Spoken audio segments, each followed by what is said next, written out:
Going to come up in Uttar Pradesh, and both leaders, as far as the Chief Minister and Raksha Mantri, are expected to be present for the inauguration of this production unit. Major General P.K. Sehgal, sir, what do you make as far as when it comes to this establishment of the BrahMos unit? Does it mark a significant step towards boosting India's self-reliance in the defence sector, which is also expected to enhance country's capabilities in missile production and strengthening national security, sir? Without doubt, it's a step in the right direction.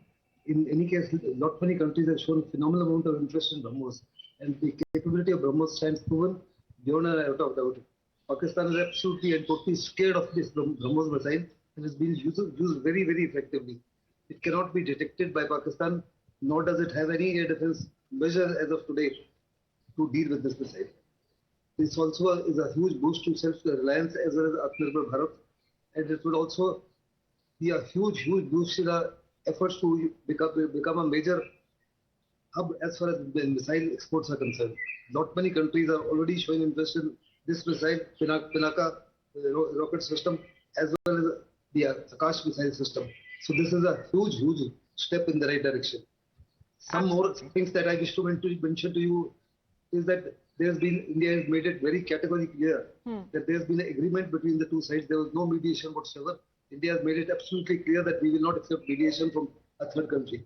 Secondly, there has been a huge paradigm shift. India has categorically told the world and Pakistan that any act of terror hereafter will be considered an act of war. And this has been recognized by America as well as seen by the Western world. Thirdly, it's very evident that the civil dispensation in Pakistan and the military are not on the same page. While one wants a ceasefire, the other does not want ceasefire. Fourthly, there has been an uneasy calm throughout the country, first along the border areas, but there is no panic anywhere in the country. Fifthly, there has been a huge amount of security raids going on in South Kashmir, Shopia, Kulgam, Pulwama, Anantnag. Because this is the axis along which the Amarnath Yatra goes, and it's very essential that over the last couple of years, or last 10 to 15 years, this area has appeared as the hub of terrorism in Jammu and Kashmir. It's very essential that all the fifth columnists there, all the Pakistani sympathizers, all overground workers in that area are taken care of. Another interesting thing is that Pakistan's treachery once again stands exposed to the entire world, and America must be feeling very embarrassed. I'm very certain even the IMF, which has agreed to give them $1 billion immediately, is going to have a rethink on it. And that but will sir, be can America take credit for facilitating talks between India and Pakistan? Because here the announcement that came in from the President of the United States even before India and Pakistan could formally announce. That's quite true, and as far as he's concerned, let them take the credit, but the world ought to know that this was an agreement between India and Pakistan, that two DGMOs talked about it, and the initiation for the talk was initiated by Pakistan.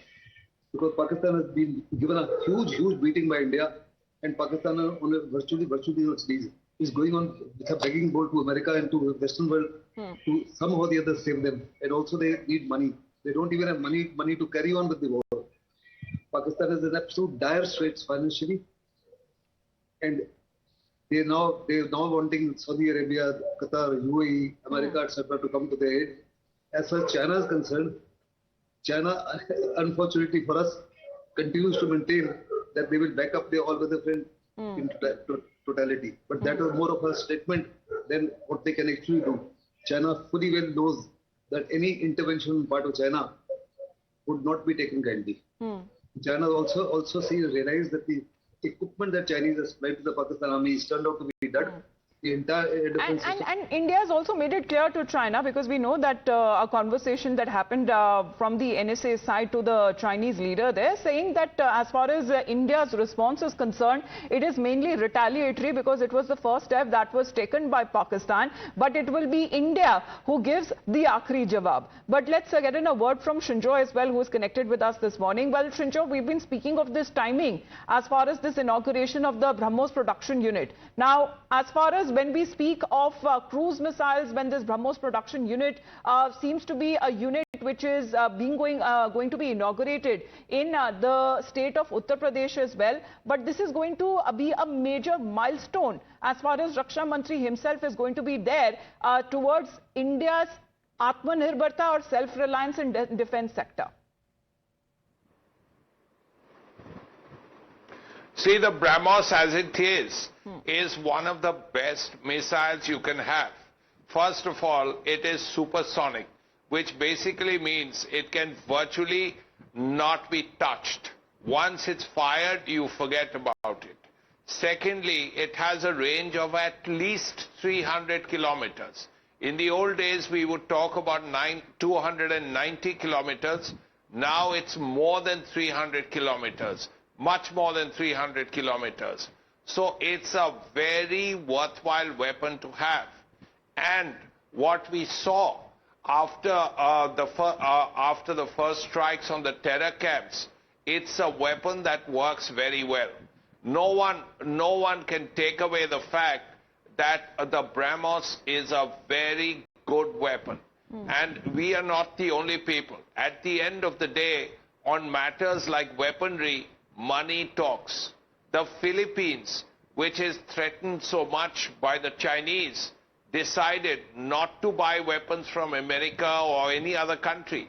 They bought the BrahMos and they want more of the BrahMos. So clearly, it's not just India talking about India's weapon.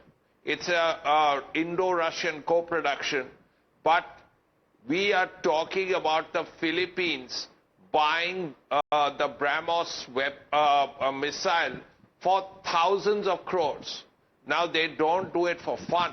They do it because the weapon is a thoroughly capable one. And this is something India needs more of. It can be fired from a warship. It can be fired from the air. And it's a thoroughly first-class weapon. And it's an important weapon in India's arsenal. Kulkarni sir, would you want to comment on that? Because as Srinjo was pointing out, this plant will produce high quality material for the aerospace and for defense sectors as well, which will be used in missions like what is being said in Chandrayaan and in fighter jets as well. So this is a big victory as far as when it comes to India's space missions and of course in the defense sector. Absolutely. Amita, I don't know, but I understand it has been used even in this recent 3-day conflict with Pakistan.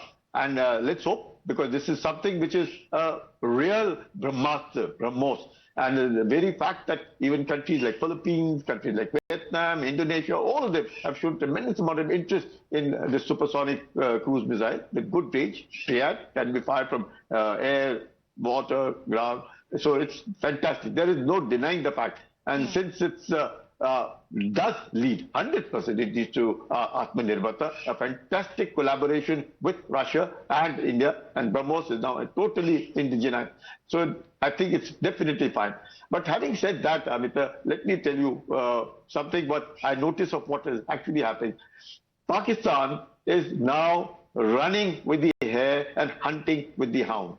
Sitting in the lap of China, all it is back again to saying Allah, Army, America, wanting funds from America and wanting that kind of strategic partnership or the friendship, whatever Pakistan wants to call it, higher than the Himalayas and deeper than the ocean and sweeter than the honey.